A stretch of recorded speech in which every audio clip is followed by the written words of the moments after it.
Buenas tardes, mi nombre es José Armando y yo les voy a presentar este paper que trata sobre generar eh, registros de pacientes multietiqueta utilizando redes neuronales adversariales generativas. En los últimos años, el acceso a EGRs, a EHRs, ha motivado que diversos investigadores se interesen en utilizar estos datos médicos para generar distintos proyectos, ya que a diferencia de los datos que existían anteriormente, estos tienen una mejor estructura, son recolectados de una manera más limpia y por lo tanto es más fácil de manejar y se pueden estudiar con mayor facilidad. Algunas de las ventajas que tienen es que se le puede dar un mejor seguimiento a los pacientes.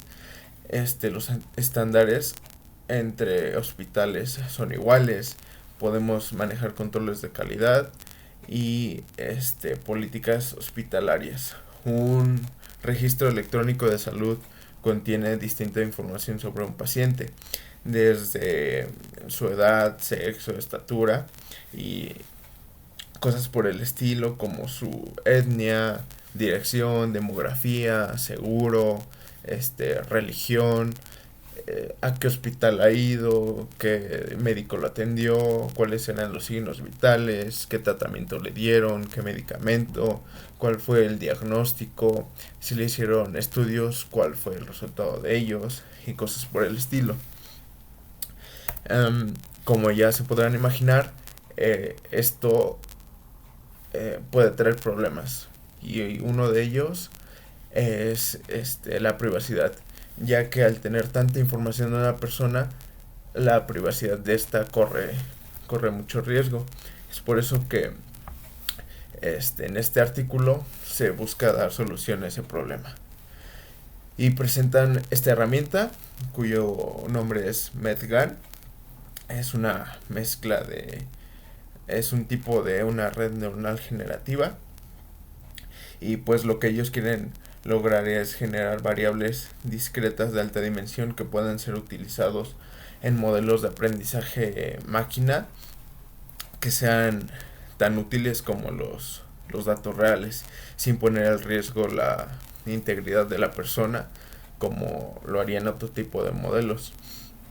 Y también buscan disminuir un problema que presentan las redes neuronales generativas, que vamos a ver más adelante, y que estos datos no solamente sean útiles para algoritmos de aprendizaje máquina, sino que sean indistinguibles también para un personal médico capacitado. Anteriormente, ¿cómo hacían esto? Bueno, la técnica más simple era la reidentificación, en la cual utilizaban mezcla entre nombres, direcciones, sexo y variables que eran las que se creía que te ponían en riesgo la privacidad de una persona. Sin embargo, este tipo de procedimiento este podía dejar patrones residuales en ciertas variables que un atacante podía reidentificar y así la integridad de la persona no estaba del todo protegida.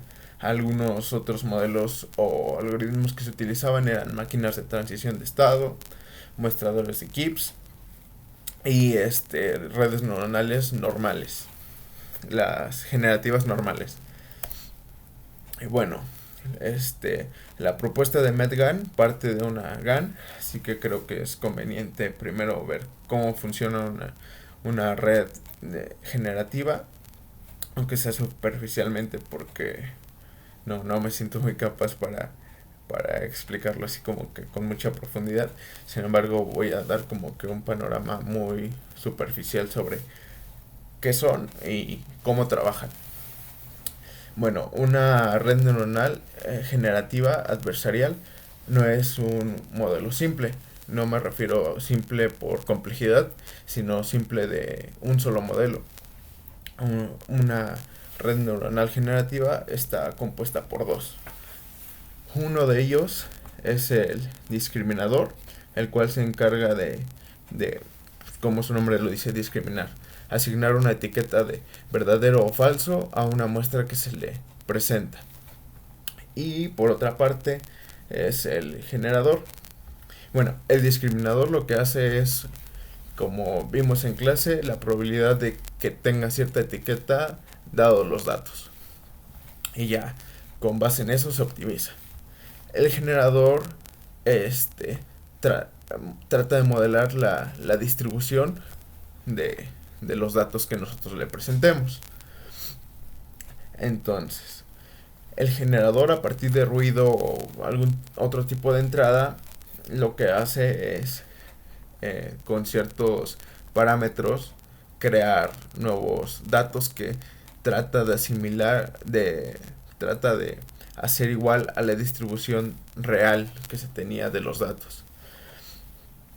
Estos datos que genera se los da el discriminador y le dice como que, oye, tengo estos, y el discriminador no sabe si vienen de la distribución real o viene de la que está modelando el generador.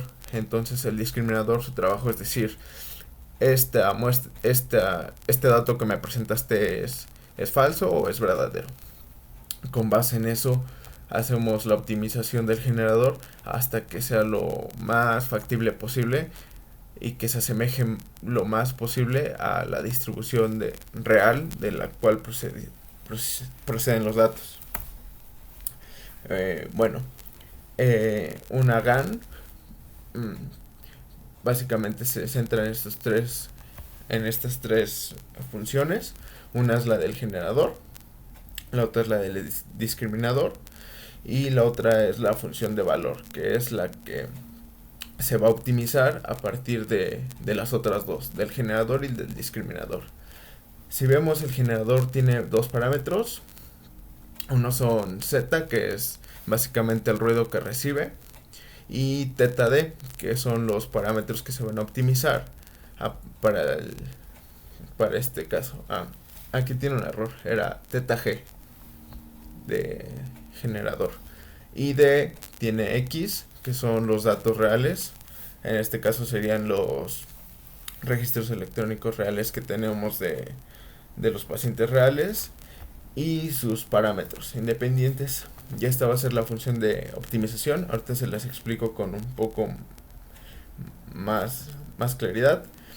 Y bueno, aquí tenemos un diagramita que está un poco más simple. P de Z es la probabilidad de, bueno, esta es la distribución del ruido. Este ruido se lo vamos a dar al generador, que con los parámetros que tiene va a transformar esta entrada que nosotros le dimos y va a resultar en G de Z. G de Z tiene su propia distribución, en la cual está aquí el dibujito, y esta se la vamos a dar al discriminador.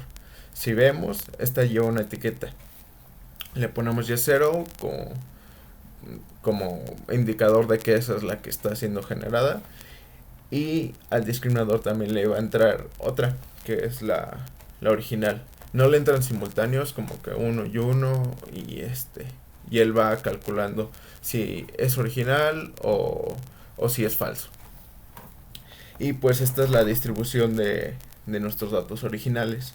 Conforme se vaya entrenando el generador, tiene que hacer que la distribución de los datos generados a partir del ruido sean lo más similares posibles a los originales. Y bueno, ¿cómo hacemos esto? Partimos de la función de entropía cruzada binaria. Y pues me parece que ya habíamos visto esta función de pérdida en clase. Aquí le vamos a hacer unos como tipo cambio de variable, que solamente vamos a renombrar los datos de Y para que sea más acorde a nuestro tipo de modelo. Vamos a decir que Y es igual a 1 cuando nuestro Y predicho el discriminador nos dice que sí es X. O sea, cuando son los datos originales, nuestro discriminador dice si son originales y entonces esto es D. Y tenemos el logaritmo del discriminador, que sería esta parte. Cuando y es igual a 0, o sea, eso quiere decir que nuestro discriminador nos dijo que es falso. Eso quiere decir que él recibió un dato de los generados de G a partir del ruido. Y eso lo cambiamos a la parte aquí de la resta. Ahora bien, aquí veíamos que era la esperanza en ambos casos, ¿no? ¿Por qué es esto? Porque al ser un modelo que nosotros vamos a estar, como es un juego de minimax, le llaman, tiene que hacer estas iteraciones muchas veces. Entonces lo que hace es calcular la esperanza de que cierta cosa suceda o no, de que tenga 0 o 1 en bastantes ejemplos. Y por eso es que utilizamos la esperanza. Y bueno, ¿cómo se optimiza? Pues básicamente el generador siempre va a querer tener la razón, ¿no? Entonces va a querer hacer lo más posible esta distribución a Eso que implicaría que el discriminador se equivoque más. O sea, mientras él se equivoque más, quiere decir que este chavo lo está haciendo mejor, ¿no? ¿Y qué pasa si el discriminador va a decir como, no, yo no me quiero equivocar porque pues así están diseñados nuestros modelos? El discriminador se va a encargar de esforzarse lo más posible por encontrar quién es el impostor, ¿no? Si esta entrada o esta entrada. Entonces él va a tratar de subir su accuracy y entonces van a llegar a un equilibrio en el cual en el mejor de los casos, si el discriminador tiene una accuracy de como 0.5 aproximadamente, quiere decir que los datos de aquí son indistinguibles de estos. Y por eso es el juego de la optimización, del minimizar. Él trata de minimizar el accuracy de D y D trata de maximizar la salida que él obtiene. Y bueno, una vez claro esto, ¿qué es lo que hace Medgan? Toma ese principio de lo que es una GAN y agrega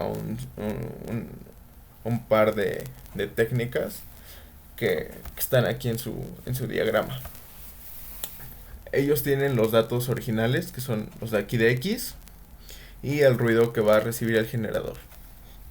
Aquí ya son los datos del generador que utiliza ciertas arquitecturas para modelar una distribución y generar nuevos datos, ¿no?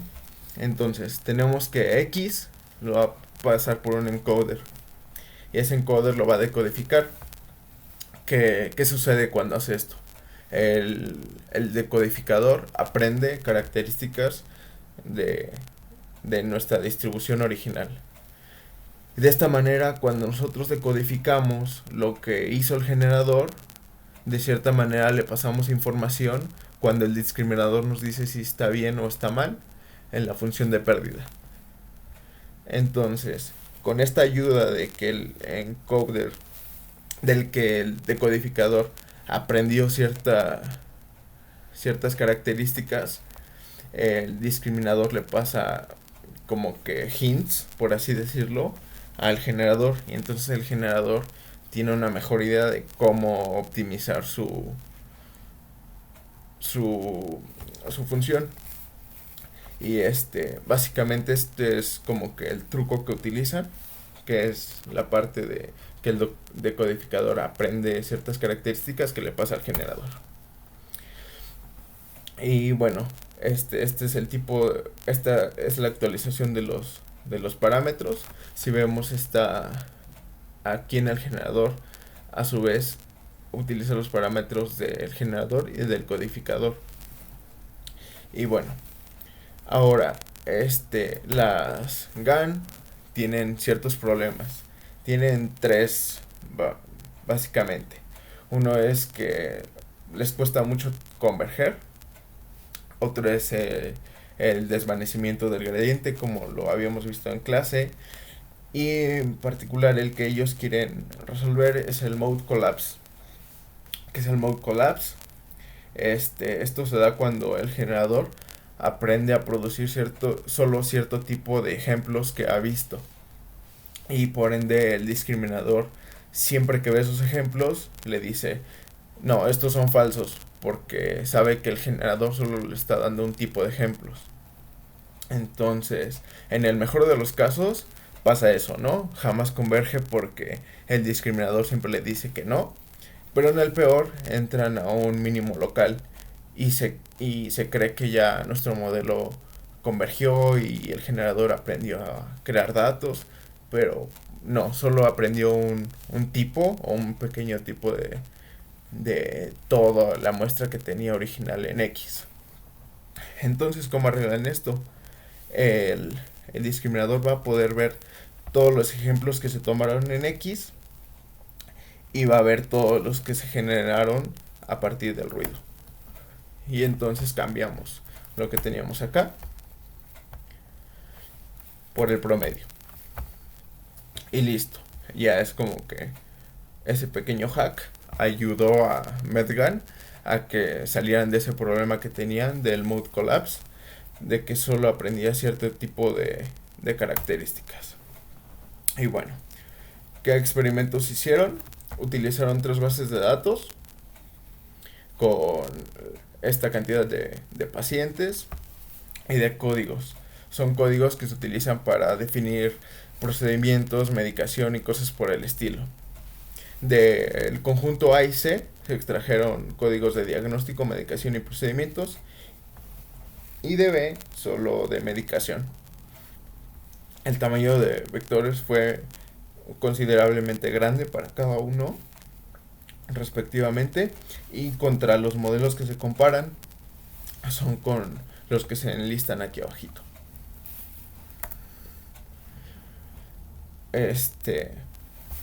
Y bueno, estos son los resultados que muestran. La línea es como que lo ideal, quiere decir que la probabilidad de que sea o no falso tiene que ser indistinguible, entonces tiene que estar lo más posible al punto 5.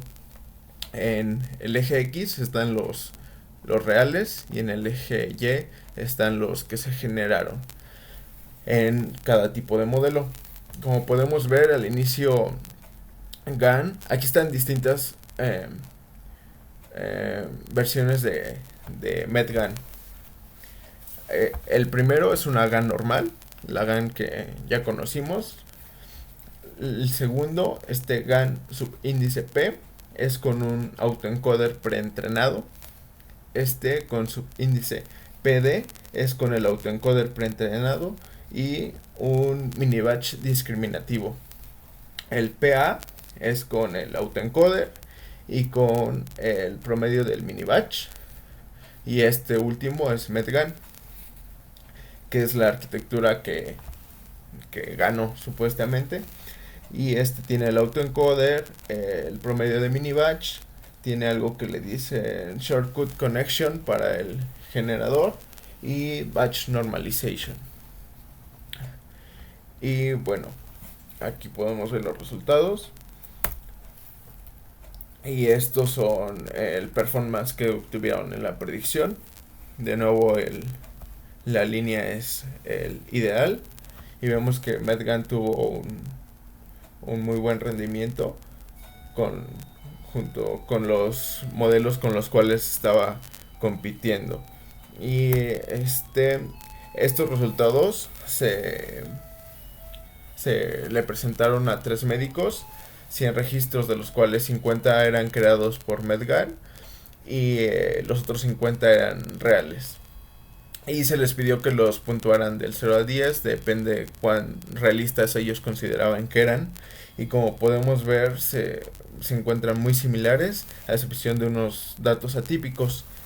Ellos justifican que estos atípicos son problemas que tuvieron, como que, por ejemplo, alguien tenía cáncer de próstata y era mujer. Entonces era como que súper ilógico y sucedía eso. Este, como bien recordamos, todo esto giraba en torno a mantener la privacidad de un, de un paciente. Y entonces se hizo una evaluación de privacidad. Se tomó un 1% de los datos, de los cuales se eligieron al azar ese atributos como los que conocería el atacante. E hicieron un cabecinos para conocer los atributos restantes. Como podemos ver, el cabecinos tuvo muy bajos resultados. Eso quiere decir que Medgan preserva bien la privacidad y que a pesar de que el atacante conozca muchísimos o la mayoría de las variables, no es capaz de identificar a qué paciente pertenecen. Y bueno, en conclusión, Medgan es una herramienta que preserva la privacidad y cuyos datos sintéticos generados son útiles debido a su alto nivel de similaridad a los datos reales o con los datos con los cuales se entrena, ofreciendo así una posible solución para el uso de datos médicos para los cuales es muy difícil acceder y poder utilizarlos. Bueno, eso sería todo de mi parte. Muchas gracias.